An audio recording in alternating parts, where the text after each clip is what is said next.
are live. Welcome everyone to Silverline's Wednesday Wham, the wonderful world of creative wisdom. Tonight, we are missing our Empress of the Inks, so we send our regards to Barbara Kaelberg, who can't be with us tonight. We miss you, and we'll see you next time, hopefully. We do have a room full of creators tonight. All guys ready to talk about caricature and exaggeration. Yeah, we're batching it tonight. All guys. Oh yeah, man! You never know where this is going to go. No girls allowed. Yeah. Oh yeah. Before we get started, we're gonna thank our sponsor, Daytona Beach Comic Convention. We appreciate their sponsorship and support as always, and look forward to the upcoming con, possibly in September. That's usually when it is, and I hope to be there this year to hang with you guys. So I think it'd be fun. It's a great but without further ado, let us introduce everyone very briefly. Scott, get us started on your little self-intro and then pass it along. Hey, folks. Scott Wakefield, writer and co-creator of Steam Patriots. And that's me. I'm going to go. How about we go around the horn? Rob. Oh, well, I'm Rob Davis. I'm the penciler, inker on Silverline's Twilight Grim. People will probably know me best as the artist on Star Trek Deep Space Nine back in the 1990s. I did some work. Also did some work for DC's Star Trek books as well, but that's probably my greatest claim to fame to date. And I'll keep going. Rory. Hi, I'm Rory Boyle, co-creator of Steam Patriots, along with the illustrious Scott Wakefield. Excellent. And Aaron. I am the artist on Fire Rush, and which is still, I don't think it's done yet. And then the upcoming Obsoletes, and then I do my own comic Goblins. Cool. And I am Dean Zachary, writer-creator of Silverline's Silver Blade, coming at the end of the year. And you may know me also from other things from back in the 90s, but primarily in recent years, Cat and Mouse #1. So, without further ado... Don't listen, he lies. Yes, Aaron's in prime form tonight, folks. I'm just going to warn you. He's out there. He's the spoiler. He's the heckler. Yeah. Oh, good. So, we always need one. We always need a heckler, though. Yeah. It keeps us on our toes. So, okay, I'm going to just set the stage here. We want to talk about exaggeration and caricature. Most of you probably are thinking about it in terms of the artist, and I like to use an example that you probably are familiar with. Todd McFarlane made great use of caricature in his best-selling Spider-Man of 1990, which was so successful that he decided that it was the artist that sold the book, Mr. Marvel editor, and not just the name on the title. So he started Spawn and proved that was correct. And his art is kind of, yeah, legendary in terms of its cartoonishness, but still its appeal. People have this idea of art being on a spectrum, and I guess it's an easy way to discuss it academically, where you go from extreme cartoon all the way to, photorealism. And most comic book art falls somewhere on that spectrum, somewhere in the middle, maybe leaning a little to one side or the other.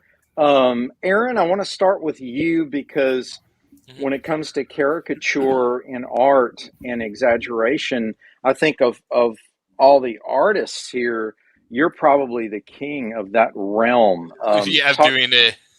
Yeah.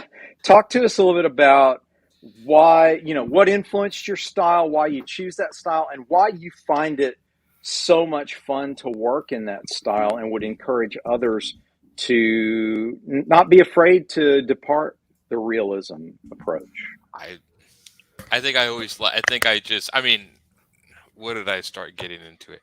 The original Ninja Turtles, the Ace Man and Laird stuff is very stylistic. Arthur Adams, I just gravitated towards stuff that exaggerated proportions or whatever. Realism didn't do much for me. I remember when, what was it? The guy who did Marvels or whatever. Alex Ross. Ross. Yeah. Everyone just loved him, and I just didn't do anything for me. Mhm. I just think I lean towards more graphic design, so geometric shapes, stuff of that nature. Yeah, Appleseed, that's that's manga. cartoons. Manga Yeah. is pretty stylized, but I don't know. Realism, I felt like sometimes artists who did realistic stuff, super realistic, were more focused on making sure it looked real than drawing what needed to be for the story. In other words, emotions and stuff. Right. And Right. I feel like sometimes if you exaggerate it or whatever, you can start bringing in elements of design and other things into it that don't break it. You guys know who Larry Stroman, and he does. Larry Stroman's a Yeah. very characterized artist, Oh yeah. but he Oh would yeah. bring in graphic design elements or whatever. And so if you did that with like an Alex Ross, a graphic design, it would just look weird. It would be a juxtaposition. But his stylized Mhm. art worked with that. So I think stylizing your art and moving away from realism can open you up to more storytelling ideas. I think it just depends Mhm. on the story. I mean, some stories, require realistic art, but and some characters do, maybe, I guess. Yeah. Um, Yeah. but yeah, I always gravitated to more. I like Mark Silverstreet's early stuff. He's gotten tighter, but his looser stuff, more his gestural stuff, was Mhm. stuff that I Mhm. really. Sorry, I have a cat. They like to fight. So when they get Well, together, I they watch also them. like to, if you're doing something you're not Attack paying computers. attention in, they will try and get the attention. Yes, they will. Yeah. Tommy, Yeah, Tommy, the inker who never sleeps says Hi, again, great to Tommy. see everyone. yeah. Hi, Tommy. Shout out. Miss Hope all's going you. well. It is going well. We miss you. Wish you were here talking to us, Yep. Aaron. So when you work in that style, is it the freedom to kind of do whatever you want? You feel like you're not limited. You can communicate better that Yeah, way. Is that okay? I think I can Okay. exaggerate, and also I get to play with the more design of the characters, like silhouettes and stuff. Yeah. Yeah. You get the I don't know. I find it visually more appealing. Like I said, I don't mind realistic stuff. Hmm. Hmm. But it never excited me because I I felt hope like not. yeah, it was okay. I don't know. I mean, it was like I was always into like I got into Joe Mad when he did like Battle Chasers and stuff. Right. Right. Right. That sort of exaggeration. And but I grew up with like Saturday morning cartoons where it was always cartoony or whatever. I always gravitated towards that side. This is why I never work in the superhero comic book genre because my style doesn't fit that at all. Right. But So that's Well, totally cool. I mean, there's room yeah, for I always say, yeah. the water's warm, there's room for everybody. yeah. Even Scott Wakefield. I mean, we even let Scott into the water. It's So, very, very kind of you. You haven't it's muted me already? not at all. In fact, Not yet. I wanted you to sort of, throw in with the writers a little bit and talk a little bit about what exaggeration and caricature means in terms of writing, and you can reference literary, you can reference comic writers, whatever you want. Go for it. Can I continue on Aaron's as style talk about Sure. the visual side? When Rory and I were looking for an artist for Steam Patriots, one of the we of course we wanted it to look realistic. We got people. It's not there's no anthropomorphic animals or superheroes. But we wanted a lot of energy. We wanted a realism, but also to have a comic book energy. So to add, Yes. and if you look at our first issue, we got we've got that. And it's not over the top because sometimes you can get the mouths get real big or the hands get real big, and that's fine for a style. But I think when you're trying to be in a real world, which we are, we wanted it to be realistic, but we wanted a lot of energy. So there are some exaggerated gestures and exaggerated expressions. Because I think Aaron, like I agree with you on some of it. If you stick with realism, you can lose some of the energy that you would want in like a comic book world where you want it to be a little bigger than life. But then, Dean, you were saying it fits wherever you fit. You're gonna have an audience for that, hopefully. But then on the realism spectrum, I absolutely loved Adi Granov's Iron Man stuff from the Extremis. Love it. But it fits. It was perfect. And then I love a traditional. Oh gosh, I'm showing my ignorance here. What's the comic book art, the dots, we talked about that. You're talking about the four color process. Yeah, the original. Oh, what's that called? CMYK. Yeah, but there's a word for it. I'm feeling dot pattern. Yeah, the dot pattern, but there's a Moire pattern. Maybe. Pattern. But old comic books, primary colors and just simple comic book art. That's what comic book art is awesome. I love it. But I did always love how, sorry, I know I always beat the Iron Man drum, but Iron Man's armor, his face, his eyes would go like this or on his helmet, and because you'd have to exaggerate his pointillism. Yes, that's not the word I'm going for. Because that's different. And Fan said that too. Yeah. We're going. Four color process is what we had to do, and then we had to create shading with that dot pattern. Which I think I know Moire pattern. Yeah, maybe. I know what you're talking about. It's the one that what's his name? The very famous artist used. Andy Warhol would use that a lot in his stuff. Okay. So I feel like for me, my personal preference. Zipatone. Tommy comes through with Zipatone. Okay. Or dual shade. Or isn't there a which unfortunately doesn't exist. Is doctrification? Yeah, that's the one I was thinking. Yeah, that's right on the tip of our tongue there. And awesome. I like in the broader scope of art, like I gravitate towards Winslow Homer and I got poo brain tonight.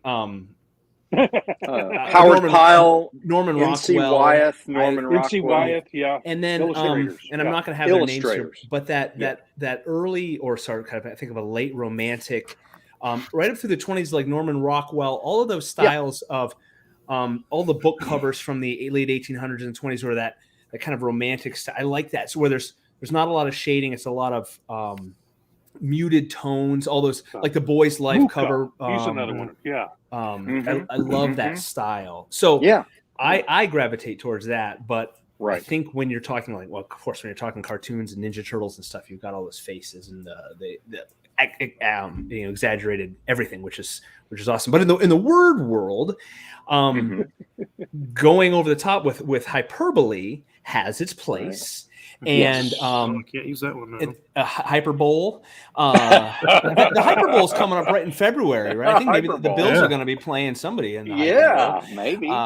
So now we got to pay the NFL money. Crap! Darn it! I can't say that word. You can't even say that word. The big game. Superb. The big game. I'll say it. Super Bowl. Sue me. Hyperbole has its place. Now the Romantic era writers, of course, in recent history, that's where all the flowery or purple prose comes out, and I tend to think it's tedious. Anyone try to read House of the Seven Gables or Scarlet Letter, something like when the exposition, the opening of the book is just prose and description. I know there was different times in the 19th century and people had time to read, and I have more time to read and enjoy it. I can't get through it sometimes. But I think it more had to do with they were paid by the word. Yeah. Just throw in every adjective and adverb you can, and it gets tedious. But open a door, right? But Shakespeare has it's poetry. It's all poetry. It's all the flowery words and rhymes, and just like with the visual art, I think it has its place. And I'll reference Teen Patriots again. We are writing a story that takes place in the late 1700s, and they use some bigger words or some what we would think kind of clunky now, and we try to put that in. We don't want it to sound forced or fake. We also don't want it to sound anachronistic, where they're saying "Hey, dude," and stuff like that. But we want to have a good mix of it. And in the comic book world, we are limited by page space and panel sizes to how many words we can put in. But the occasional big word or the occasional little bit of a poetry lilt to it is helpful. And I think knowing those, knowing and reading some of that poetry and reading some of the romantic style, some of it's really beautiful and it has a place, and Mhm. you can say so much more with a little bit of a flowery line thrown in, just Yeah. as long as it's Yeah. not heavy-handed and just tedious to get through. So yeah, I say it all comes back to, of course, we always say know the rules before you can break them, and have that Mhm. base of Mhm. words and the visual art, and then go from there. And so you're not just slathering on just the sugary blech, but you're just sprinkling it in as a Yeah. Well, as a spice. you bring up the subject really of time, place, the appropriate nature of what the story you're telling, the setting, and so on. But also personal taste does play a role. So that it's a blend of personal taste and the needs of the story. Do you think that? Well, let me ask it this way: do you think you win over people who may be in the other camp when you try to do what's popular, or when you follow your instincts? So you always have to write for your audience, and having a Mhm. vague, I'm writing for men age 18 to 107, and Mhm. you gotta so many successful artists say pick one person, pick up, like, I'm gonna write this story for Rory because I know there's hopefully hundreds of thousands of Rorys out there, but I'm writing because that helps me dial it in. Rory's no. gonna like Oh this. God, now you're scaring me. Rory, I'm How sorry. dare I know you are He's one of a multiple kind, man. but so I would write this for a person. They say pick a person and have that person sitting across, not literally, but imagine that person's across the table from you, and write for that person so that person understands, and that's your audience. So you're not writing for this amorphous, nebulous idea. Mhm. But the problem is, Um, they're always going to be disappointed looking at you. Yeah, I know. If I'm writing for Rory, he's just going to Shaking roll his their eyes head. the whole time. Just, Nope. get on with it. This could be better. No, as long. So, Dean, I'm not answering your question. Is as long as it's to say if it's good. I know that's dumb to say if it's good, but if you write, okay, I really like the Master and Commander series. Oh, That yeah. was written in the So 1970s good. by Mhm. Patrick O'Brien, but he wrote it as if it's the 1800s. It's 1803, Sure. and it's a slow book. If you read the Horatio Hornblower series, hmm it's a lot of action. Reads more like an action. There's always stuff happening. The Aubrey Maturin Master and Commander stories. It'll take pages for them to leave port. Mhm. It'll take pages Mhm. for them to hoist the mast. And I keep my phone next to me, so I look up. What the heck are they talking about? These words, or Yeah. where are they? What's going Yeah. on? But I love it, and of course, that those are you could say they're kind of clunky and slow, and there's a lot of Victorian like sitting and talking Mhm. about clothing and food and Mhm. love interests that take forever for anything to happen, Mhm. but Mhm. it's written really well, and you've got characters that you're Mhm. in love with. So I think you write a good story and you've got those characters, and as long as it's not too out of the realm of readability for a modern audience, Mhm. you're Mhm. gonna succeed.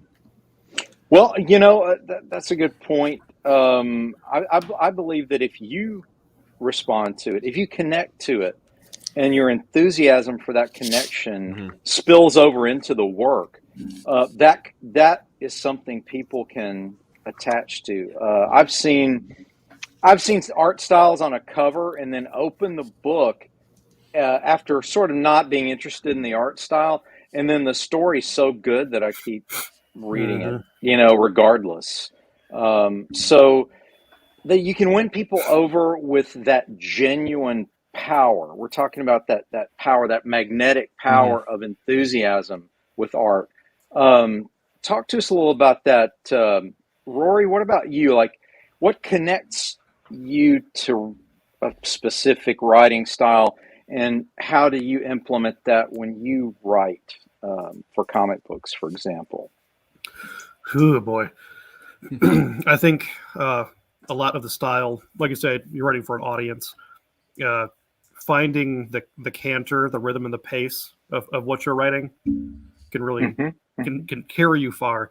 And like what Scott was saying about peppering in those period vocabulary words can not only enhance the experience, it keeps the person in the story when used correctly.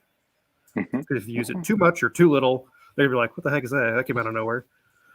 But, Right. I kind of liken the text or what you're writing is musical. It has a lilt. musical flow to it You're right. of some sort. Every And- sentence should have its A cadence. Yeah. It doesn't have to be poetic, right. but it has Right. it has to flow and pull the reader through. Yeah. It's That's- artwork works. Artwork works the same way, but it's Yeah. almost musical in how it has to work.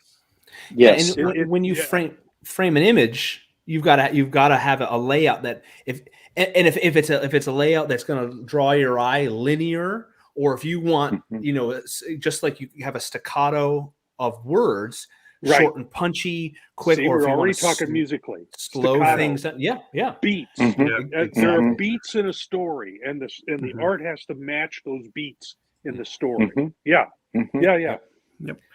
And like you said, Infrafan says, I'd be happier with artistic individuality over fitting in with trends. I feel like you risk missing a great story when all the covers on the rack look like McFarlane or Yeah. Lee. Yeah. That's a good point. Yeah. I agree. Artistic individuality, and that's what we're exploring tonight. We're trying to sort of illuminate what that means to us, and maybe get some feedback for those listening, what it means to them. To me, it means a genuine enthusiasm which infuses the imagery with power that connects with the viewer. So, for example, I don't know if you guys know this, but you could look it up very quickly on the internet if you don't. Rob, you'll know who I'm talking about here, and possibly Aaron too. Frazetta, most people know. There was a contemporary of Frazetta named Boris Vallejo, right? Oh, Yes. yeah. Now, they were both... Yeah. They're both in that same vein of exaggerated Conan the Barbarian style fantasy art, very powerful imagery, mostly nude men and women, or close to nude men and women in Darn life close, or death struggles with monsters and all of that. And it's beautiful because it was its own world, and it was a very, very trendy style from about mid 60s to the mid 80s, and maybe a little beyond that. But at any rate, Boris Vallejo was one of these people. Was a very accomplished artist. It's nothing against Boris, but he would use models. He himself and his wife were in excellent shape. They were athletic. They were models. They often used themselves or hired professional models to pose. They took photographs and rendered these almost perfect paintings of these individuals in their costumes, and the costumes, of course, would be slightly exaggerated to fit the art needs and so on. Where with Frazetta, almost all of his work was out of his imagination. He would get inspired by an image and maybe have a model or two, but ultimately what you saw was what was in his mind. And I always used those as foils and if you bring up those images, you'll see what I'm talking about. The more imaginative approach was always more powerful for me. It connected with me because one demonstrated a draftsmanship skill. The other demonstrated the ability to transfer emotional power onto the canvas. Yeah. And I think it's undeniable that Frazetta is a legend because of that. Not because so much of the content was part of it, but I think more powerful was the imagery itself had a raw emotion to it. And that raw emotion was in the brushstrokes, it was in the color choices, it was in the composition. And that's what I always tried to emulate in my art. When I would come down to the final piece, I would always say, look, is this powerful? And I've done pages multiple times, and my wife will go, you've already drawn that page. And I go, yeah, but it sucks, right? It's not, I mean, it's there. No, it looks great. Oh, no, sure. When she tells you it sucks, you believe it. When I tell you. No. I always go, look, this is just, it's appropriate it's serviceable, it tells the story, but I'm not feeling it. It's not reaching out and just grabbing me by the collar, And so, and she'll go, but that's just you being a perfectionist. Just you're never going to get this done, which she's right. But it's like, I have to redo it until I'm pleased with it. So that's part of the process for me. I don't know if any of you other artists, Rob, you can speak to this, I'm sure. When do you feel like it's done? Is it the draftsmanship? Is it the power? Is it a combination of both? Is it just good old fashioned deadline? I got to get this done and get paid for it. How do you approach this? Yeah, I have been accused of working too fast. Okay. I mean, I had an artist friend who says, but I took hours on this piece and you just did yours in 10 minutes. And I'm going, who beats the deadline? Yeah. Yeah. Yeah. Jack Kirby had a saying that just good enough. I mean, you have to, when you're in a deadline oriented thing, publication or whatever you're in that's got a deadline on it, you have to teach yourself to say, okay, that's good enough. It's not what's in here. It's not 100% of what I wanted, but it's close enough that I can move on to the next thing. And that's where I go. I've actually had, because I'm sitting here doing thumbnails for a book that I'm working on now, which it makes me think in that vein. In that, I also do spot illustrations for the Airship 27 stuff that I do. Well, I also do thumbnails, still the real small stuff. Well, I did one time for a story. The thumbnail, I nailed it in the thumbnail. Now, I don't put it on a light board or anything. I try to transfer it because I make changes in it when I get it on the final size, which is much bigger, 6x9. And I did this one, and I could not get it in the bigger size. So I finally scanned it into the computer, blew it up to that size, put it on the light table, and then I had it. Yeah. A lot of times the gesture drawings that you're doing when you're doing a thumbnail are much more powerful, or it has the right motion, everything is right. A lot of times than trying to find a photograph, put that on your light table and try and trace that, which I also do sometimes for some of the stuff that I do. But making sure that it has the right oomph to it, it's got the right emotional impact, or it depicts the scene emotionally properly. Then I'm and if I get close to what's in here, then I'm satisfied and move on to the next thing. Yeah. You've got, when you're in a deadline oriented thing, you have to think that way. You have to go, okay, it's not perfect, but it's good enough. You have to learn how to do good enough. That's what I've been doing wrong all these years. So I narrowed it down. I like your work. I like what you're doing. But I looked at people like Kurt Swan and Don Heck, and even those folks who were they some people call them hacks because they were knocking pages out.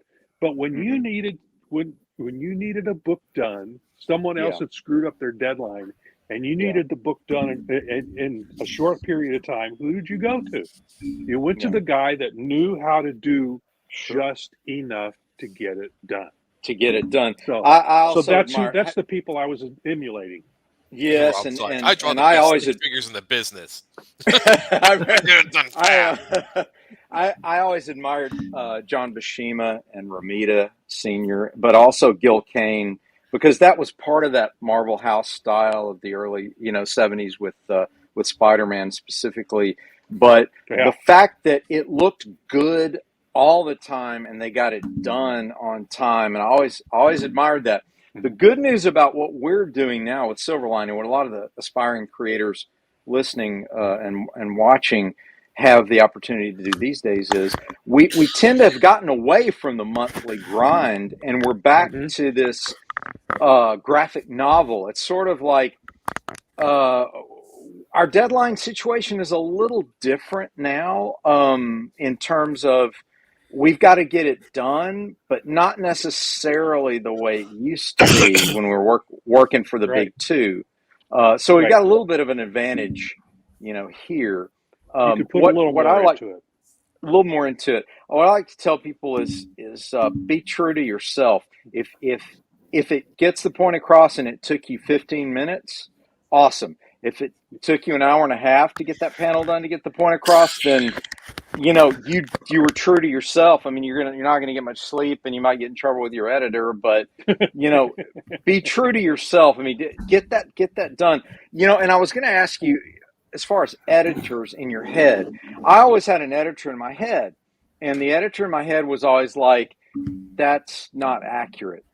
Okay, and what I learned to do was get into that wrestling match with the editor and say, "But does it look cool?" Right. So Yeah. that's why I brought in McFarlane. There is nothing realistic about Spawn's costume, right? It's impossible. It's chains flowing around Yeah. it, 25-foot cape and spikes so big he couldn't turn his head, he couldn't move, he couldn't fight in real life. It's ridiculous, but it looks cool. So whenever I hear that editor in my head going, "Oh man, that's just not the way that looks in real life," and then I always answer it and go, "But it looks cooler Case in than point, real life." this looks cool. Yes. We don't know what's Yeah. going on. We have no idea what's No, going no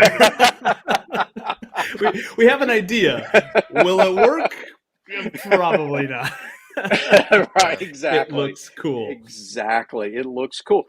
And I think, I don't know, what about in writing, guys? Speak to that. Scott, like, is there a looks cool phrase in writing that's a counterpart to that? Sounds cool, or is it powerful? Does it communicate? I think a lot of it falls into, so from the comic book world, the dialogue can get a little goofy, and it's gotten away from that. I mean, read old comics, and sometimes they're hilarious. The villain exposition, or the dialogue, and the haha, I have you now. And, I have you now. The twirly mustache.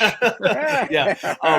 But that it fits, and so sometimes also the external monologue, or what they say, it sometimes, I try to avoid it, but sometimes you got to tell the story. Someone's got to say a thing at the right time. And in the real world, you'd be like, wait a minute. He just walked around the corner and heard him say he's going to blow up the whatever, at the time. So, okay. But in the, I'm sorry. So, if I don't get a villain monologue, I'm disappointed. Yeah, you gotta have that monologue. You have to. You don't understand what you're up against, Mr. Bond. Yeah. No, I expect you to die. Yeah.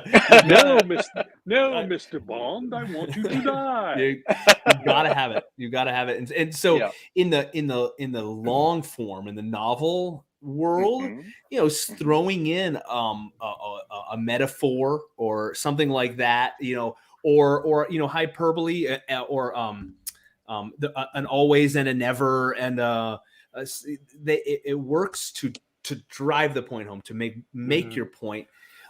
In the dialogue world, we don't talk like that. And I think that's where it's a little more jarring. If someone's talking all flowery, and with these and thous and so forth, talking all King James, it gets a little clunky. But in the comic book world, you've got to have people saying some stuff too. That's again, you gotta have people. They wouldn't be saying that in the real world. Yes, you gotta have some Dr. Doom dialogue where Doom will not allow this. Referring to yourself in the third person and all. There's a coolness to it. Yeah. So again, it gets back to is it cool or not? Aaron, what about you, man? I mean, like, you're like the most like, hey, if I like it, I don't care. I like it. So. Yeah. The thing is, I was going to say, if you want to heal yourself from being obsessed about your art, Dean, watch somebody read your comic. Sit and watch them read it. If you ever watch somebody read any of the work you've done, seriously, the reason I ask this, not completely, like a few pages, here and there, like at a con, somebody will you know, Give but a stranger whatever, not like read a a whole comic. comic. The reason I tell you to do this is because you see how fast they read it and how little they pay attention to stuff you think's important. They don't care about. Yeah, That's good. that's I a good mean, point. when you work on It's years on a transitory. book, 'cause I've worked years on a book and given it somebody's clocked it in 10 minutes. Oh, that was okay. And you're like, don't. Yeah. Yeah, Like all this I stuff think I took all this time like struggling about. Yeah, it doesn't. it's for me. It just It's doesn't jarring. work, It's yeah. jarring if the art actually is just either their proportions are way off, a person looks weird, or like they're not. The person is doing a thing that's physically impossible. I think when it goes beyond, I'm not talking like an action hero kind of thing. I'm talking like a knee bending the wrong way, or a that's what breaks me out of it. If it's stylized and over the top, fine. But if it's somebody's, I think we're talking consistency. People don't read Yes. sound Yeah. effects. Yeah. Roland. Consistency. yes. Do you really think sound effects are going to slow it down? You know what? I'm going to make an entire comic of nothing but sound effects and have to see if Roland can figure out what's going on. No pictures, Obviously. just sound effects. And let's see Aaron, if are you Roland, it's going to take him backstory? forever to read it. Are you There's a anti sound backstory effects, here. Aaron? Yeah, I Are don't you? do them. Oh, I didn't know You that. don't do sound I guess I effects. never. Wow. Oh, interesting. I like your Okay. idea on all sound effects, just That no would be dialogue. An all time. That would be amazing. Try to At least feel the every- all right. I'm doing now, I don't do them. I might do them later for something, but right now I don't do them in it now. So my friend Juan doesn't do them either. There's the I gotta always throw in my Simpsons reference when they're doing the radioactive man episode and he thinks back to with the Scoutmaster and it's pow biff zoink mint. Don't be afraid to use those claws. No, I don't know. I just never do. So Infrafan says, I can't remember who wrote it, but there was a poem about your art fills a hole in a person with the exact same shape. Wow. Heartwarming indeed. That's I haven't heard that, but that's pretty awesome. And if you met also somebody, with a hole in them, that would be kind of, What does kind of hot. What does a Wilhelm scream look like? I mean, what is it? Yeah, that's always good. And then Roland says, seriously though, words will slow the reader down. That's so basically you're saying, Aaron. Skill. Now I will push back on that a little bit. Yes, it will slow them down to do it. I'll give Roland that. But I have a friend who can clock like a book or 2 books a day. That's all words. Like book. She's clocking through them. Books. Boom. What are you talking about? Like 300, Pop-up 400 books. page novels? Have you quizzed her on the content? Because I have a friend who brags about doing that, and I'm like, so what happened when such and such is? And they're like, oh, I don't know. I was kind of not paying much attention. They kind of go through it, but like I give her like comic books, and she's like done. Doesn't matter how many words it is, she's done. So wow, just print blank comics, record reading. So does art. Wow, we're all kind of crazy stuff. Scott, I did look up the 4-color printing process. Thank you. And it was called screen printing. That's what you're referring to. Screen. Yeah. What's the Ben Day process? That's like a a sore shoulder. You rub that ointment on there. You run the Ben Day on there, and man, that arm just quits hurting right off. Roland says, "Yeah, my mom can read 2 novels a day too, but that is not the normal reader." Yeah. See, No, that's true. That's not the normal reader. Are you saying your mom not normal, Roland? Yeah, that's not nice. I've met your mom. She's a sweetheart. But that being said, it really is something that's a personal thing. I look at it like this, Aaron. This stuff is printed forever. So I want it to be the best stuff I've ever done. I want every page from here on out to be better than the page before.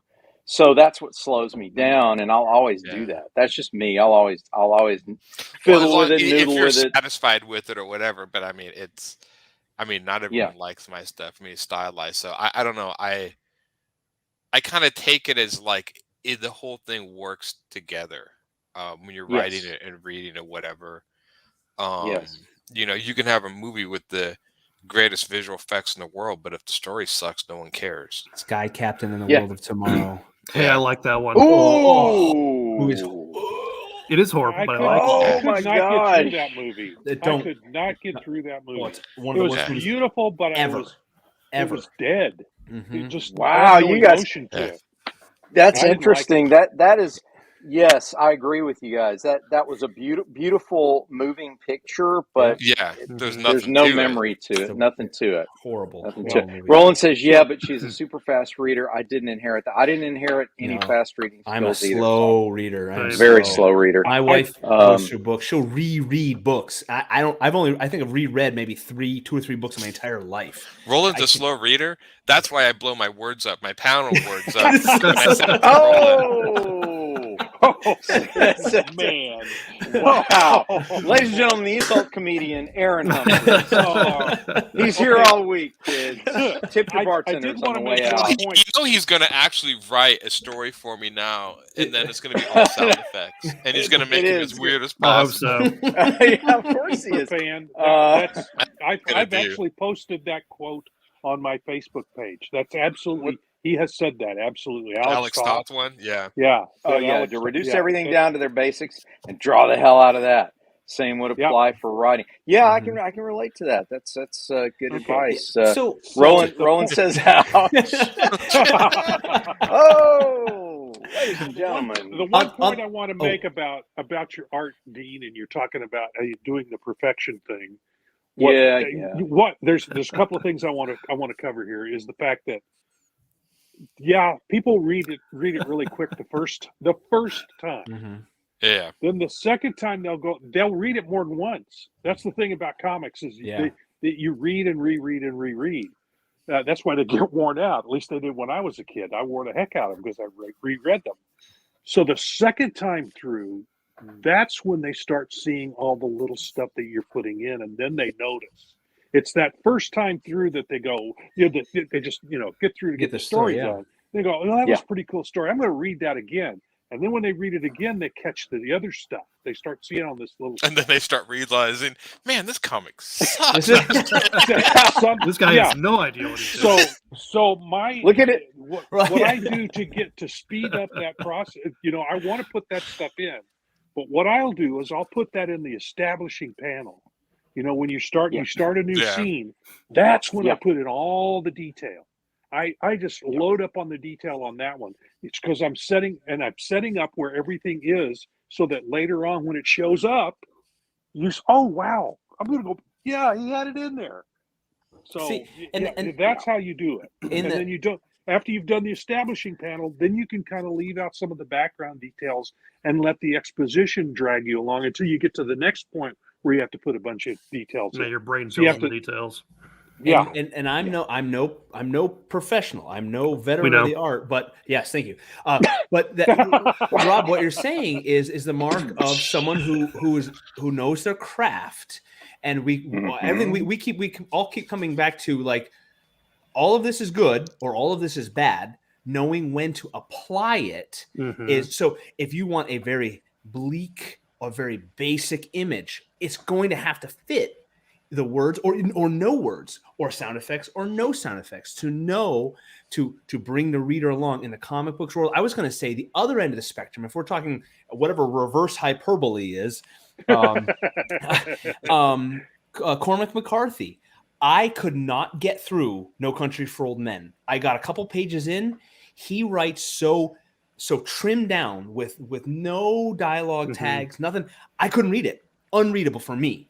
But the road was Right. The Road I have read. That's one of my Yeah. books. I've read it 4 or 5 times. I Yeah. love The Road. Now, The Road is meant to be bleak, empty, devoid Oh, it is. of flowers, devoid of color. It is a horrible world. And there are pages where the dad and the boy are talking, and the dad says, "You okay? Uh-huh. You sure? Yep. Really? Uh-huh. Really? Yes."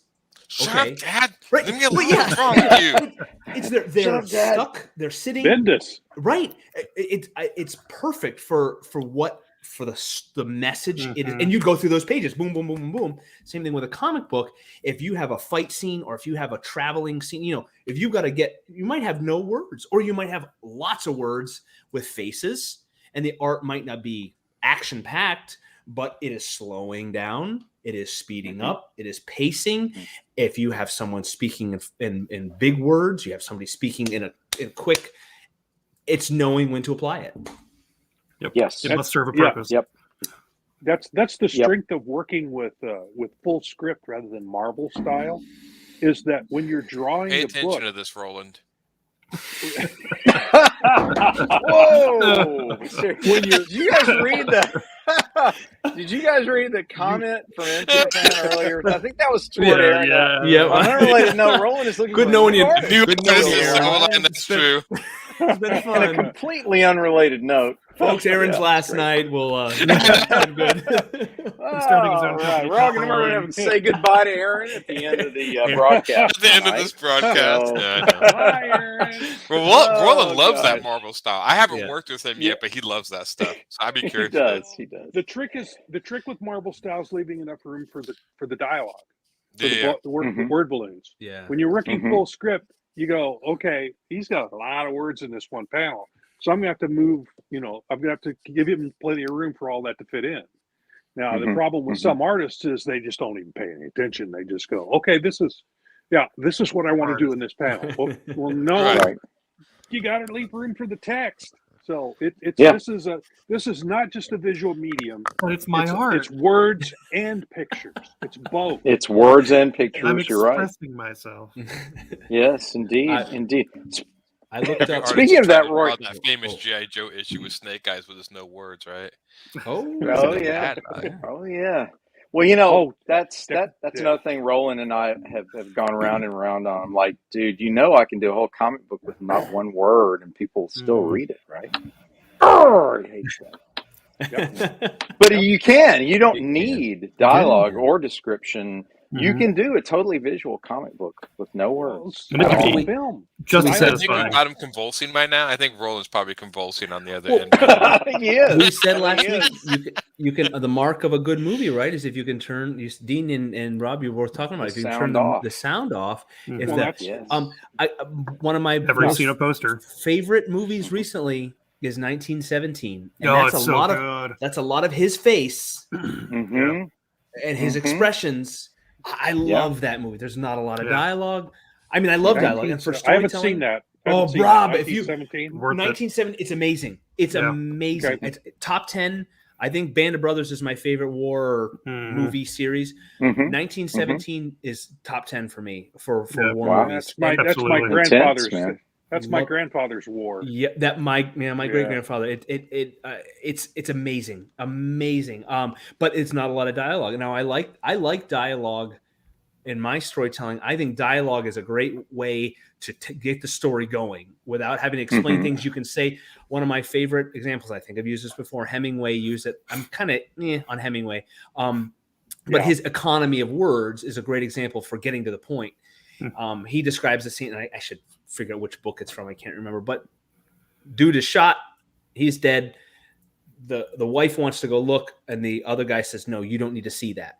And that's enough to describe the whole scene, which you could have. He laid in a pool of blood, and it Sure, seeped sure. in through his clothes. And no, with one line of dialogue, Right. you can describe that whole scene. Mhm. But then, movie like 1917 or a comic book where the visuals can be awesome. Sometimes you don't need it. Sometimes with a facial expression or a movement or a Mhm. gesture, you can tell Mhm. so much.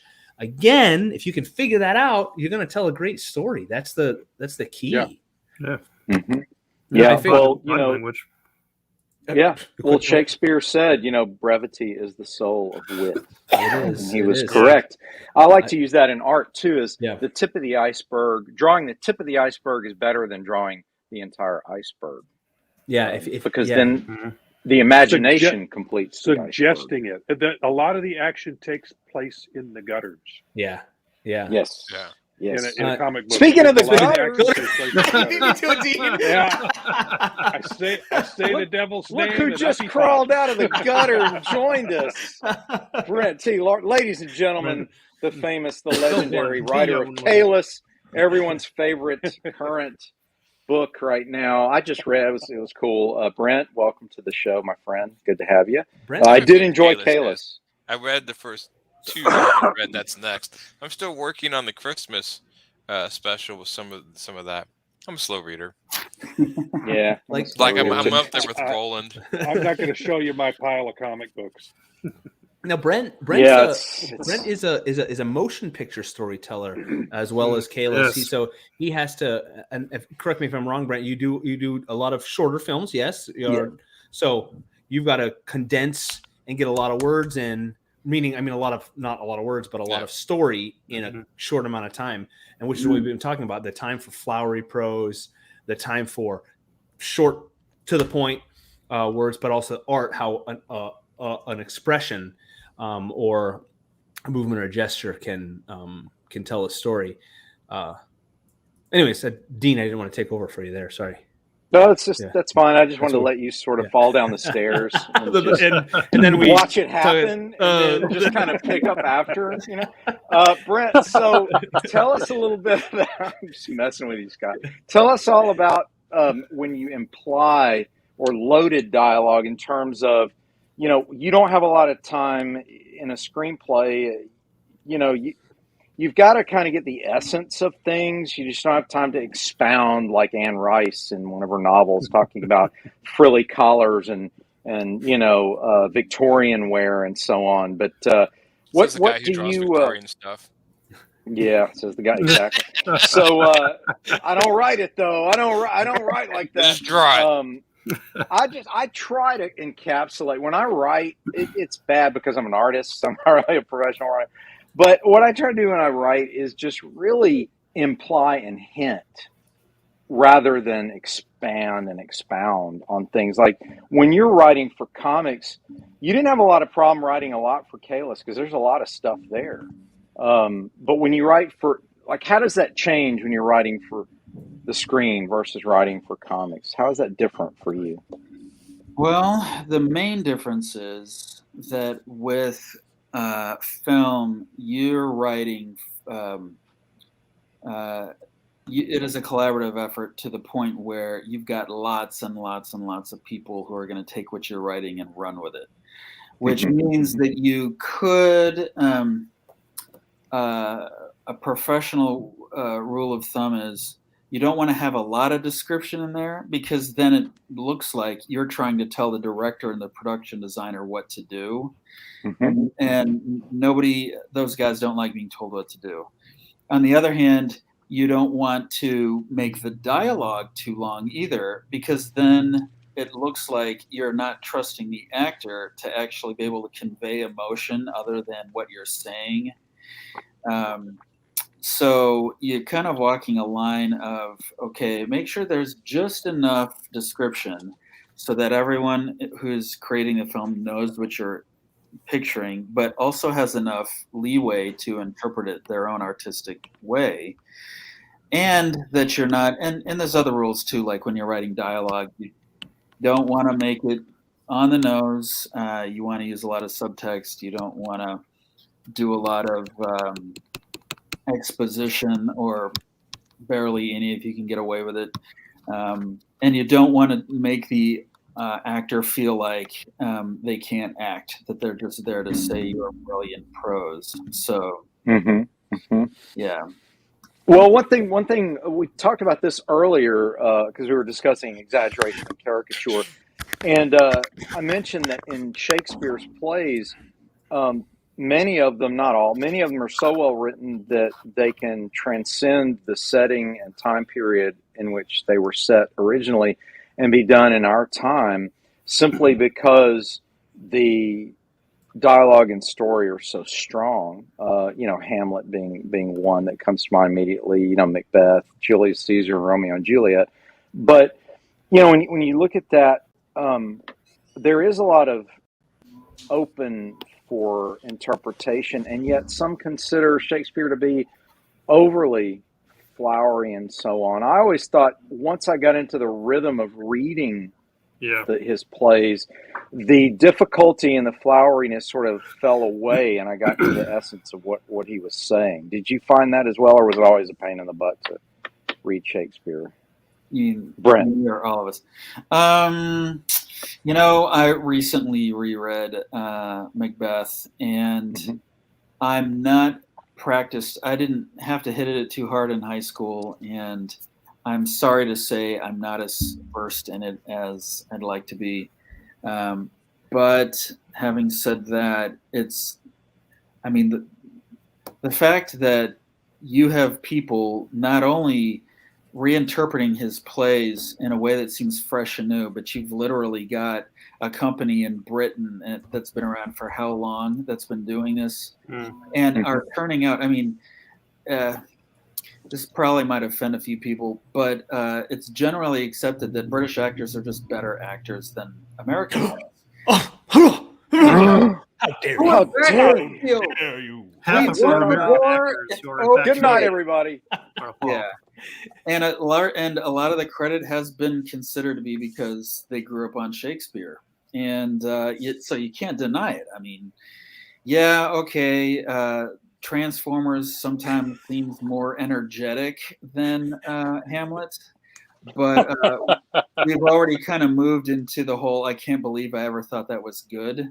And but meanwhile, Shakespeare's going on his third centennial. So and the hits keep on coming. Yeah, they do. They do It's indeed. the classical music equivalent. I mean, what has staying power through the centuries. I know not everyone listens to classical music, but in the realm of listenable and playable. But there are. I can. When you watch like British movies or British TV shows, you go. It seems like there's like 25 of them that are in Downton Abbey, The Crown. Same time period. Or in James Bond. Yeah. And then they're in James Bond, right. and then they're in. Right. Yeah. It's a much smaller island. It's a little island. The cool thing about it is that I discovered Shakespeare as a film fan in high school. We were required to watch Romeo and Juliet. I thought it was really, really cool because it was my first exposure to the language, but I caught on to it. I really liked it. The visuals helped sell it. And then in latter years, Kenneth Branagh's Henry V. If you haven't seen Henry V, oh my gosh, Kenneth Branagh. If that doesn't sell you on Shakespeare, man, that's just an awesome movie. But at any rate, the point of it, as it applies to this discussion, was very simply that good writing lasts and transcends its setting, and it really doesn't have to be so, shall we say, contemporary. It can be out of your head. Like, it can be poetic. If you want to be poetic in a comic book, that's what's so beautiful about the genre, is if you want to write something that's more poetic, go for it, because we're doing art, man. I mean, we're doing art. We got to remember that. It's like, I was influenced by the house style of Marvel. Yes. I was influenced by the house style of Image. Yes. But ultimately, in my mind, I'm doing art. It's not commerce to me. I mean, I know it's got to sell and all this other stuff, but I don't care. I've got a day job. I'm doing this because I want to do something beautiful and powerful, you know? So that's just me being upfront and out in the open with it, Aaron. Yeah. So whatever. Take that. Whatever. I'm still waiting for you to make art. Don't you feel that way though? Like, don't you feel like you're doing this because you have a passion for it? It's not, you're not doing it to get rich, right? I mean, if we all wanted to get rich, let's go be stockbrokers. I mean, come on, guys, you're not going to get rich in this business unless you're very lucky and you hit all three notes. You got to hit timing and talent and connections, right? Yeah. And not all of us are going to have those three happen all at the same time. Who you know? So what? I don't have any of those. Wait, this is why sometimes I don't. Say that. We're screwed, man. Can you say that again, Dean? I'm gonna timing, talent, and connections. Yes. So, but I mean, it doesn't matter. It's like, you know what though? Ultimately, yeah. So you might get rich, you might not, but you're doing what you love, and that's what matters, guys. I mean, literally, do it because you love to do it. Don't get into this for any other reason, because if you're getting into it to get rich, good luck, right? Go pan for gold. This ain't the I love this ain't the that. 90s where people are buying 6 copies of each each book. Right, exactly. You know, to thinking they're going to put their Exactly. kids through college. Right. Yeah. Are you saying yeah, that Beanie where's- Babies are worthless? Oh my gosh! Look at that Furby. He's got a Furby. Tickle me Elmo. Hey, I found the art style going way back to that early turn of the century. There was a style of illustration that they called the Brandywine School. Yes, Yeah. indeed. Yeah, NCY. right. And that's just a quick list I found on Wikipedia. But NCYF Luca? and Schoonover, is it Schoonover or Schoonover? Schoonhour. Schoonour. Yeah, Oh, I think very that's Dutch. right. Okay, I think that's right. love that style. I love that Yeah. style. Beautiful and, stuff, yeah, isn't it? Mm-hmm. Yeah. I thought if we when Steam Patriots gets to the trade phase, or we have a compilation, maybe do a cool cover in that style. Absolutely. Because there's man. Yeah, that I think NC Wyeth does a lot of the war art, but I could be wrong. But all those He did a lot of, if I remember, Last of the Mohicans type of art as well, and also King Arthur and Robin Hood. Yep. So I there's love some that. I love it. beautiful Yep. stuff there. Yeah. So, okay. Treasure Island. He did Treasure Island. Treasure too. That's Island, Ooh. Yes, classic, he did that. man. Yeah. You know, Yeah. Disney's too busy making Cars 5. And why don't they make Treasure Island? Darn it! I don't know. Right. Well, they I did. don't know, man. They did a TV Yar. John They did it, Silver yeah. says I. Yeah. Right. Yeah. Hey, That's they where made that's the where Pirates all of the the pirates Caribbean. going, "Arr," Yeah. came from. Yar. John Arkins. All right.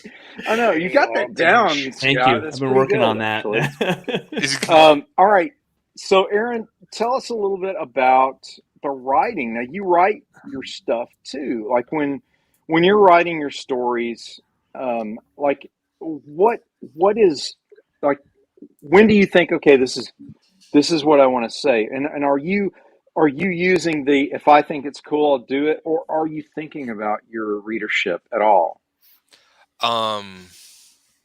No, not really. that was- Why did I know he there was gonna multiple say that? questions. I knew he was going to say that.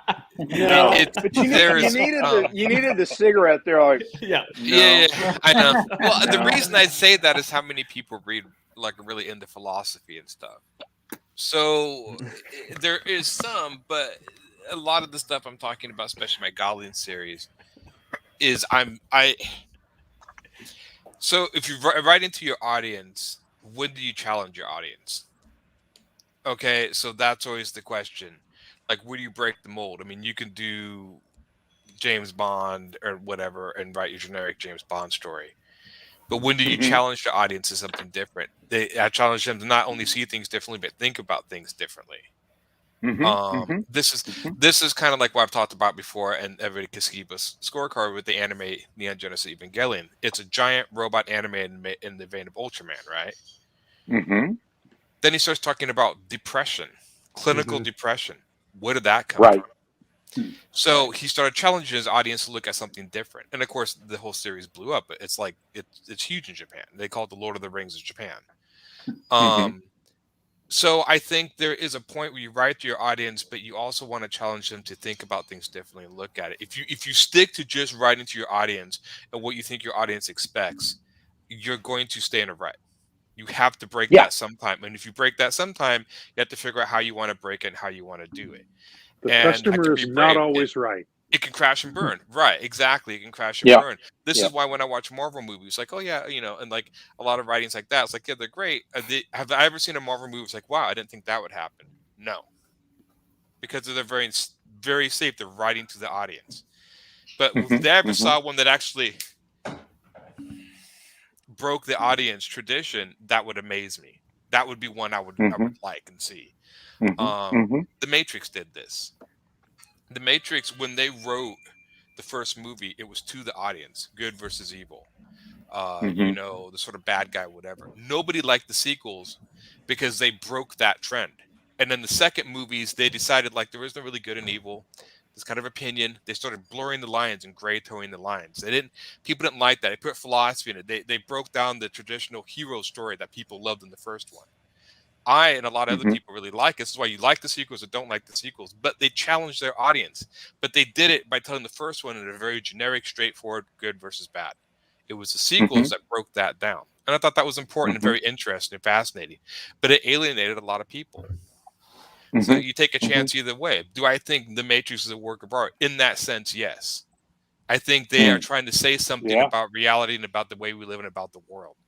I think that's the most important thing you can do about your art is write about how you perceive the world you live in, the universe, what you're in. And if you're not willing to challenge people to change your perspective, see something differently, then to me personally, what's the point of writing a story? Well, that's a good point, and I think you can't. It's not to say, and I don't think you're saying this, but it's not Yeah, to say that one cannot do thought provoking within the bounds right. of the good and evil dynamic, but it's just how you approach that Exactly. storytelling. It's interesting you bring that up because it looks like they're trying to really do that. Marvel is anyway with Moon Knight. If you've seen the trailer for it, Yeah. Yeah. they're really kind of turning it upside down and really trying to address mental illness for the character, which I'm dubious about its success still yet. I don't know how that's going to play. Yeah. But in terms of it is a new approach, and I'm willing to give a new approach a shot. I'm always willing to give it a shot. You know, I'm not going to Yeah. prejudge it before I watch it.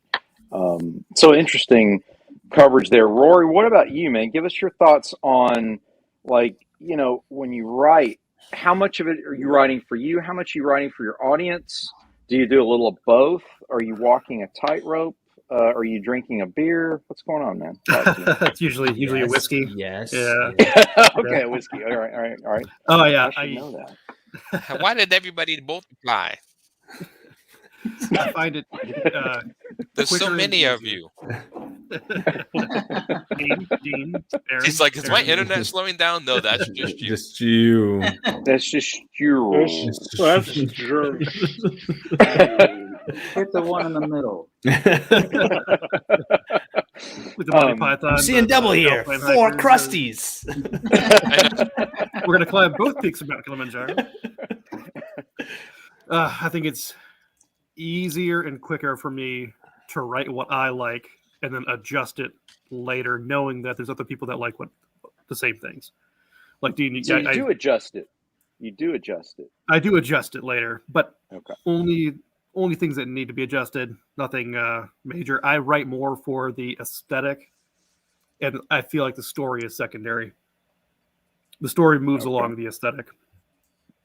Okay. Expand on that a little bit for those who might have question marks. So, like, I had you read that prologue and first chapter of that adventure novel that I'm working. Yes. Starts in a Mhm. jungle, and you're in this group Mhm. of people, and you're moving through it, and just the big motions. I want that Indiana Jones pulp adventure feel, which has a very specific feel and style to it. I want you immersed in that story and pulled through. And the storyline of where you go is more important than the dialogue and then the things that the smaller things that happen. There is a plot, there's a mission because there has to be, because that's what moves it Mhm. along. But going from that place to place to place, I think is, for me, I just have this motion picture in my head of when I write, like, oh, this has got to happen next. Ooh, that'd be cool. I want that to happen. And I end up with this timeline of cool things that I now have to stitch together or start tossing them out and using them for something else. So Yeah. like That's a good point. It's analogous to a challenge I faced in art class. I wrote a paper for art history class, and I got graded horribly because I basically said that you can write or draw art for art's sake and have it not do what Aaron suggested, right? Have it not challenge or not necessarily be provocative. It can simply be beautiful and evocative, right? Mhm. Because a lot of the teachers and professors I had were like, oh, that's crap. We've seen that 1,000 times. And I always said, well, you're just a novelty fascist, right? You just want new or it's not any good, right? yeah. And so I was like, that's not true. You can be the best at doing a traditional thing and doing it great, right? I mean, you can ski, be the best downhill skier. You don't have to be the guy who does the upside down flips and the X Games. You can just be the best downhill skier. And that's still a level of excellence. It doesn't have to be new to be good. And I don't know if you guys, if any of you guys have faced that in college at all, or just in discussions where novelty fascists will just bang you over the head like, well, we've seen that 1,000 times. It's not new, so it's not any good. It's like, no, it doesn't mean it's not good. It just simply means it may be referencing something traditional. It may be echoing. It may be a tribute to something. I think the particular image I drew that drew this ire from my professor was the Lady of the Lake, right? Excalibur coming up out of the lake, right? Yeah. And all I got from him was, yeah, well, we've never seen that before. And I'm like, well, yeah, it was influenced by Howard Pyle. Okay. But I like that. I think it's cool. So what's wrong with that? And to me, that's where the novelty fascists come in. It's not new, so it sucks. So I don't know if Aaron's one of those people. Water retards. Sure did sound like it, buddy. Anybody says something. I mean, okay, let's say even I think you're kind of misdoing a little bit what I'm saying. I'm not saying you wrote Silverblade, right? What's the theme of that book? The theme of the book is like on 3 levels. The first theme is what you think, good versus evil, right? The second theme is the concept of faith and the struggle with it in the face of no proof. The third level is, why does silver defeat evil creatures? So I'm trying to address basically several things. From right there, you were talking about your portrayal of what you see the world to be. Your perspective on the world, that thing I was talking about, that thing is coming through your book. Even if it's subtle, it's still there. And I think that's what drives stories. Like, so let me ask you the same question. What is the theme of the Eternals Marvel movie? I didn't see it, so I don't want to pretend. Okay, so like the newest Spider-Man movie. You guys have all seen that, right? Nope. Oh, okay. Any Marvel movie. Any Marvel movie. About the whole Marvel universe. The whole Marvel cinema, like, what is the theme? Without Disney Plus. Yeah. Oh gosh. That's but I mean, when you see a Marvel movie, you don't come out of there going like, huh, I never thought of the world that way. Your story will. You come out of your story and be like, oh, that's kind of interesting take on silver. That's a perspective shift. That's what I'm talking. I'm not talking like major things. I'm saying there should be a subtle reasoning behind the story. I mean, stories in essence are problem solving. That's what it is. If somebody has a problem, they solve it. Why they solved it, part of it, and that's a big part. Why would they do that? Why would they choose that? I mean, stories were originally told to each other around the campfire to pass information and to keep people from doing the same mistakes over and over again.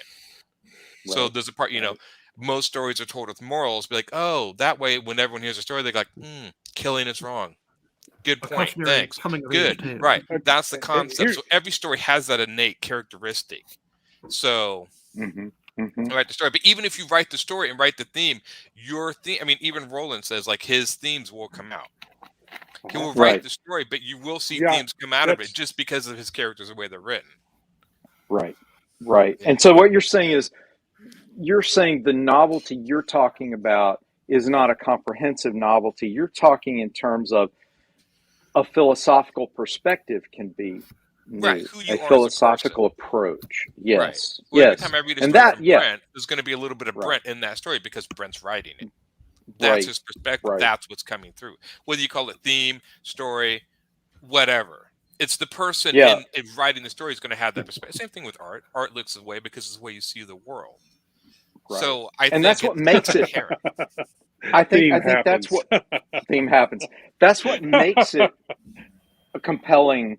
I think to the viewer and to all of us is if you're going through the motions to create something simply as a product, that's one thing, and that's okay if that's what you want to do. But if you're creating something where you want to share a part of yourself with the readers, to whatever degree, whether it's something very deep and dark like Mouse, or whether it's something more lighthearted, if you're sharing something about yourself and you're being honest and genuine about it, then it's going to connect, which means to me that's part of the definition of Right. whether it's good or not. Scott mentioned earlier, what makes it good. To me, what makes it good is it genuine? Is the person, the creator, did he share something about himself and his perspective on the world with the story he's trying to Right. tell? Well, this is kind of like when Which it is comes to books and stories. I mean, right. if you think of the most important stories in the world, almost I Mhm. guarantee majority of them, besides the Bible, is written by multiple people, Right, but right. written by one person. How many important stories do you know that are written by a committee? Exactly. Ones that you Yeah. remember, ones that are important. Almost none. Right. This is why the Right. movies fail a little bit in that, because a lot of the Marvel movies, and just not Marvel, just movies in general, a lot of written by committee. So they're taking what other actual artists did on their own, those themes, Yeah. and putting them all together. Everybody's like, I got it because they've read this or this, and they mishmash them all together, and it comes off like half-assed, if you will. Yeah. This is why, Yeah. like, every Well, time you read something that's personally from somebody, it's much more powerful. It's easier to read and means something because one person's in control of it. You don't have a bunch of guys running in the background. I want to put this stupid joke. I want to put this, and to distill it or water it down. It's like if I came to but you and every time you did Silverblade, I kept saying, "No, you need to change that. These are more jokes, Dean. We need more jokes." And these were Right? no, I would just be like, what? No, I would just be like, okay, now Yeah, let me do a little bit of devil's yeah. That was advocate here. accurate. Yeah, yeah, go for it, man. I think if you think about it, some of the ancient myths and stories of mythologies, those were essentially written by committee. over time they're As written they're by word told, of mouth. Yeah, as they're told around the campfire, each Mhm. storyteller changes it as it goes along. And the next story goes, that's a good piece. I'm going to keep that, but I'm going to add this in. So Mhm. those were made by committee. I would say. you would think it started at a So source, but it's definitely made by more of a committee. I mean, the Bible's the same way. I mean, people yes, like, are we exactly. even reading the original Bible? No, because how many times has it been transcribed by monks or whatnot? I mean, it's always going to be Well, filtered through not somebody's only that, eyes. many of the myths that or many of the stories are actually borrowed from Yeah, from other other religions and other myths. other Yeah, religions and other societies. I would also throw another piece of devil's advocacy in there. I think when you're telling a story around the campfire, what you're trying to do is entertain. Period. You're not necessarily, you will at the same time pass along some information that people might need, but people are going to stand up and tell stories just to entertain the people they're standing in front of. They're not right. necessarily trying to pass along knowledge or something. And I think It is some of to a those, degree, but I would yeah, counter argue there is a point of entertainment, but there is a subconscious effort to enforce social norms. yeah, there If is you some of tell that. if you There tell a could be story some of about a that. criminal, you're not like, if I tell the story about a serial killer, I'm not telling you like after the story, everyone go out and start killing. You're telling the story about why that's bad. And even in myths, when you talk about myths, why Odin did certain things or whatever, a lot of times there are certain things like, see how you messed up, see how that's bad. So a lot of stories I still think are enforcing or subtly enforcing social norms they practice. I mean, this is the beginning of civilization. Of course, the biggest thing that ties civilization together is communication, verbal language, what sets us apart from almost every other species. And because of stories, we can, instead of, it's easy. It's, you try to tell somebody what to do, they're not going to do it. Put it in a story, make it entertaining, let them think about it, they're more accurately able to follow it. And so I do think there is, stories can tie together societies and stuff and social norms, yeah, to make each Yeah, other Roland. laugh. That's what I'm Yeah. saying. Yeah, yeah, yeah. To entertain, to It's make people entertain, right. laugh, I think, Oh to yeah. yeah, entertain. Yeah, that's Yeah, what there's, I'm but saying. still, yeah, even if you're telling a story to entertain and laugh, you're still drawing people together. I don't think at all. But again, it's like I mean, that goes a whole nother realm as far as humor. But humor is basically, we all go through the same thing. When you see a hmm comedian, he's not going to tell. He's going to tell a story that we're all going through the same. That's what makes it funny, because everyone can relate to that. It's funny And because hmm it's true. again, hmm that also is yeah, tying society together in a way, because it makes you feel as part of the whole. So right, it's right. communication is one of those things that's the most important thing. That with lack of communication, society starts to fall apart, especially disinformation, which of course you've been seeing on the internet, is also starting to, tear apart the fringes of stuff society, people acting out. That's a whole other topic, but yeah. Part of the problem with that is that people see patterns when there aren't any. Yeah. So they're looking for patterns all the time. That's what we humans do. We're programmed to do that. Oh yeah, we're programmed to do that, and unfortunately, there are bad people out there that take advantage of that. Oh, exactly. I mean, it's ingrained. I mean, that's how we stayed alive in the jungle. I mean, you see black stripes in the grass. That's a tiger. That's pattern. That's a tiger. Yeah. Well, and in the earliest forms of writing, go to Socrates, Plato, and Aristotle, trying to capture the nature of truth and discuss it and seek truth and beauty and define what truth and beauty are. So there's a part of that too, Aaron, that's not just enforcing social norms, but a quest for absolute truth, almost mathematical in terms of philosophy, scientific method, right? Yeah, right. So you like math is real because it's real. Like you can have your truth that 4 + 4 = 9, but that's not going to fly a plane, right? It's a different universe. So yeah, I mean math. Well, it is a reflection of truth, and math is considered the universal language. Yeah, right. And so I think that exists in all of our quests of storytelling that are enduring, as we've discussed in previous shows. Like things that last are things that matter to a lot of people, and a lot of people, I think, deep down, even if it's not all the time they're digging deep. I mean, sometimes we want to laugh, like what Roland said, but a lot of times, the common thread here is the nature of what we're going through and how we survive it, and what makes us all survive and get along, and what makes life so simultaneously difficult and happy at times. What's rewarding, what's satisfying, what makes society work, what makes it not work. All these things we touch on, even in the most lighthearted Marvel movies, those things are touched on. But as you said, in the case of many of the Marvel movies, I think they're designed more to be popcorn entertainment and less probing of deeper thoughts, perhaps, which is not always bad. Yeah. I mean, I'd go to an argument. I'd say they attempt to probe deeper thoughts. They just they miss their mark a lot. I can That's see why very, you like very Zack Snyder. blatant attempts at it. I'm like, okay, yeah. Yeah. Here we go. Roland says, "Don't make storytelling too complicated. Tell a story. Make me cry. Make me laugh. I'm good." See, Roland's a simple man. Exactly. He's a simple man. He's like the Leonard Skinner song. And because of who you are as a storyteller, make him cry, make him laugh, to come out. Entertain him. Right. He's in the cheap seats at the at the Globe Theater. Just make him laugh, make him cry. Well, see, you can, what, Roland, though, you can reach everybody in those. You can reach the cheap seats and you can reach the front seats. You can make people laugh, make people cry, and make them think deep thoughts too. You can do it all if you're good. Yeah. You can. And that's what we're shooting for here at Silverline, dude.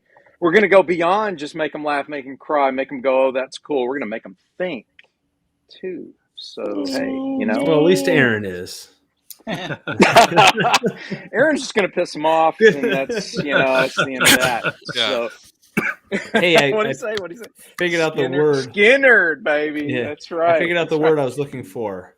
And it is what is it? What is it? Way back when, halftones. That's the word I was. That's what I was. Halftones. I'm sorry, that's not. Wow, it only took like you an hour and a half, dude. Oh, I got to give Dan credit. I texted Dan. I was like, Dan, what's the word? I just you guys were helpful. Yeah. So yeah, that's it. Why they're called halftones, I don't get, because it's anywhere from 10 to 90%.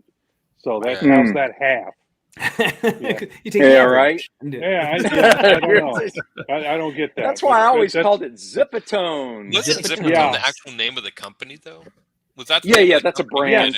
Okay. That's a brand. Yeah, but it's like Kleenex. Or like you or like your Xerox. Your Zipatoners with your Ben-Day. Yeah, Yeah. your Ben Day. Hey, that Ben Day, man. Ben Day My dots. arm's Yes. much better now. Ben Day dots. Yes. Yeah. You remember? You guys remember when you had to make a copy, but you just said, "I got to go make a Xerox." Xerox, I bet a lot of yeah. you folks don't Mhm. remember that, but Oh, that's because yeah. Xerox made the only copiers Yeah. at the time. Yeah. But those of us in the South know of another similar quality when we say things like, "I want to go get a Coke." Coke. Yeah. Coke can Yep. mean Yeah. Dr. Just means Pepper, anything. Sprite. Where I grew up, It's that just- was prevalent. Yeah, it's the same thing Now as you it's Yankees soda up or north pop. saying a soda. I want to go have a pop. Pop. It's a Pop. pop. We'll have a Western New York is- soda. Western New York Then is soda. That's soda. pop. Yeah. We say pop in portions of New York. Yeah. I don't know why. Mm-hmm. Pop. You Yeah. guys, you crazy. Hey, what's the temperature up there? Just checking with you, Scott. it What's was going on up there, man? over freezing today. It got up to Oh! 38, but then it's going to get down Jeez. into the single digits for the weekend, like in the Ooh, negative, more snow? the negative single digits over the weekend. Oh. I don't see there's a lot of snow in the forecast, just cold. Yeah, Rob said it's he's got the cold. His weather 56 degrees yesterday. and then Tomorrow morning, 5. yep, it'll be here. No! Yeah. Cold. Wind It's cold is crazy. outside. Yep. Yeah, that is insane. Witches Roland are says, covering up. Yeah. Roland says, "Yep, you can get them all. We can get them all. We can make you laugh, make you cry, and make you think. Make 'em And that's what our laugh. goal Get is 'em going to all. be. Make 'em laugh. Make them laugh." So, speaking of that, guys, I'm going to promote the new Kickstarter that we have here. I happen to have a handy dandy ad that I'm going to run here. Ladies and gentlemen, take a look at Hi, I am Roland Mann, and I run Silverline Comics, the genre-spanning independent comic and graphic novel publisher. And I'm here to tell you about our latest Kickstarter. I'm not going to waste any more time talking. John, tell us about Sniper and Rook. Hey there! Thanks for stopping by. My name is John Medic, and I am the creator and writer of Sniper and Rook, now coming to you from Silverline Comics. Thanks for checking out our Kickstarter, and we hope that you'll go ahead and pledge. A little bit about Sniper and Rook. They are a pair of covert government operatives, where they work underneath a specific general. They are tasked with missions that take them across the globe, across the world, across maybe the universe, since we're dealing with Area 51. Check it out. Pledge today. Thanks, John. And now I get to tell you about the rejects. Come on, I'm so excited to tell you about this one. When danger is near, we need heroes who can respond decisively and with authority. When evil is around, we need superheroes who can fight supervillains. But what do you do when the Fantastic Four is busy? When the Justice League is unavailable? When the Avengers are out of the galaxy? The world has no other option. They call the Rejects. Rejected by all other respectable superhero teams, this band of misfits joins together to fight crime and injustice, and maybe get a mention on the evening news. They are formidable, ferocious, fearless, and forgettable. John and I are so excited. Actually, we've been really anxious to do a Kickstarter together for like 2 years now.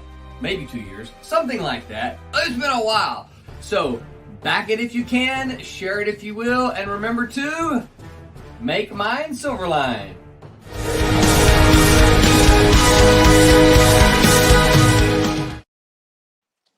Hey, and we're back. A little bit of Wow. Max Headroom in there. That was pretty cool. So yeah, go check out Sniper and Rook, everybody, at the Kick and Rejects at the Kickstarter. I wanted to before we say goodnight, folks, I just want to say, is anybody else watching Book of Boba Fett in our pop culture segment here? Anybody? Anybody? Not yet. I know it's out there. Seen the Okay. first two. No, Okay, no Disney Plus here. Yeah. Rory, what'd you think about the third one? What'd you think? So, I've liked them all so far. Okay. A little slow sometimes, but Okay. All right. Mm. My problem was the sidekick support. mhm. Boba Fett doesn't need yeah, teenagers on hover bikes helping him out. I'm sorry. That's ridiculous. Come on. It's Boba Fett, man. Boba Fett's like the man with no name. I mean, would Clint Eastwood need like 4 teenage sidekicks helping him out. Dr. Jones. No, Dr. Jones. you know. Oh gosh, no, I'm not going to go there. Oh my gosh, no, I didn't. I God, didn't what a care horrible for. movie. No, I didn't care for that. But is anybody watching Wheel of Time? Yes. Anyone? Yeah. Not yet. Slow. Wheel of Time. Okay, I'm 2 in. Good Right, episode? I'm two episodes in. How close is it to the book? Have you read? You the know books? what? I have not read the books. Amazingly, Okay. I never touched them. I haven't so either. I'm gonna just enjoy it as the show. I've Yes. gleaned Okay. a Good little for bit you. of what some of the truists have said. No major complaints, differences, but they have adapted, of course, to fit the screen. I like it.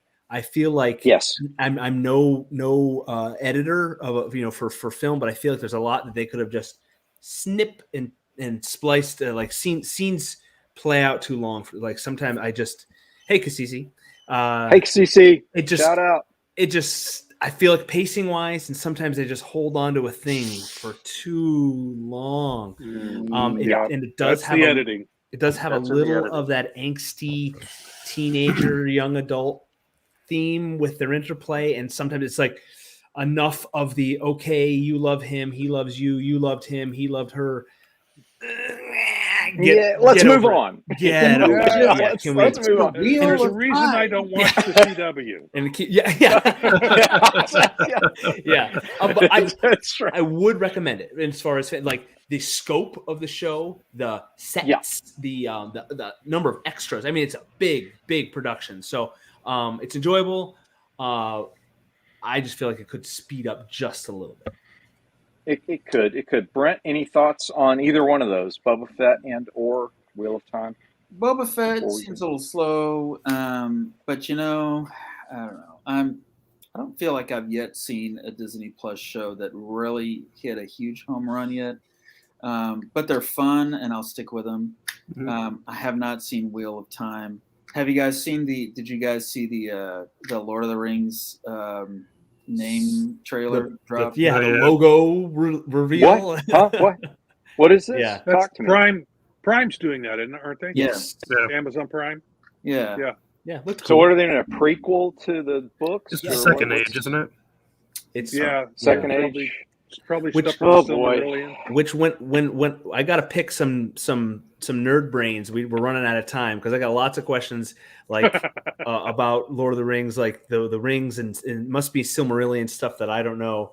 Maybe they'll reveal it in this TV show. God, that's this a show. hard read. Yeah, I've that's heard that. Oh Oof. man, I tried reading Silmarillion. And that's one that- man, that's tough. when someone says, "Well, in the Silmarillion," I usually say, "Okay, enough." I want to- There's no narrative. Right. There's no threaded. No, narrative it's in the Silmarillion. he's creating It's just the little world. stories. He's Right. creating It was the his world. notes. It's stitched It's together. kind of like someone- reading. It's kind of like reading the Egyptian Book of the Dead. Yeah.